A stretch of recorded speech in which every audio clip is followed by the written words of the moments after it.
অবশেষে যুদ্ধ শুরুই হয়ে গেল ভারত পাকিস্তান। ভারত যদি জীবনে কোনো বড় ধরনের ভুল সিদ্ধান্ত নিয়ে থাকতো, তার মধ্যে সবচাইতে বড় ভুল সিদ্ধান্ত ভারতের এই পাকিস্তানের হামলা, তাদের সাথে যুদ্ধে জড়ানো।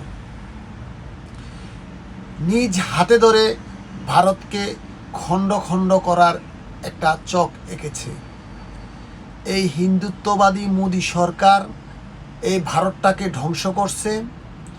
পূর্ব এশিয়ার একটি পারমাণবিক শক্তিকে ছোট করে নিয়ে আসছে। এই মোদি সরকারের কারণে আজ ভারতের অধপতন শুরু হলো।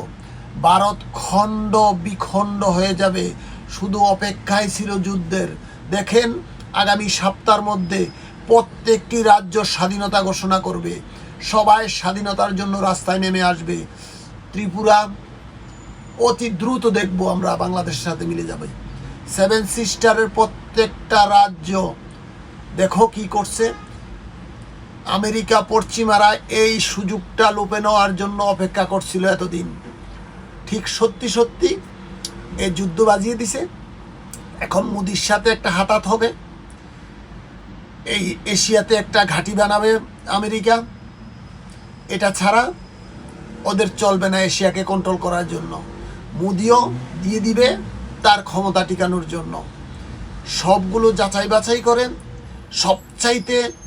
সবচাইতে জঘন্যতম কাজ করেছে মোদি সরকার। ভারতে হামলা করে এই যুদ্ধ বাজিয়ে কাশ্মীর হারাবে, সেভেন সিস্টার হারাবে, এদিক দিয়ে মণিপুর পশ্চিমবঙ্গ হারাবে, ওই দিক দিয়ে লাদাখ চীন এসে নিয়ে যাবে।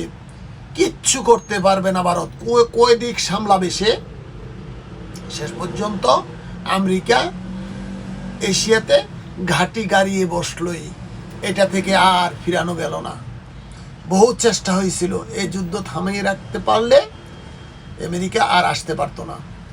আমেরিকা এই ভারত মহাদেশে ঘাঁটি বানিয়ে নিল। এই সুযোগ লুপে নিবে আমেরিকা সুযোগ তৈরি করতে বহুদিন লেগেছে। এখন সে এই সুযোগ লুপে নিল। আমি বলে দিলাম, আমেরিকা সেভেন সিস্টারের যে কোনো একটা রাজ্য নিয়ে তারা একটা ঘাঁটি বানিয়ে ফেলবে।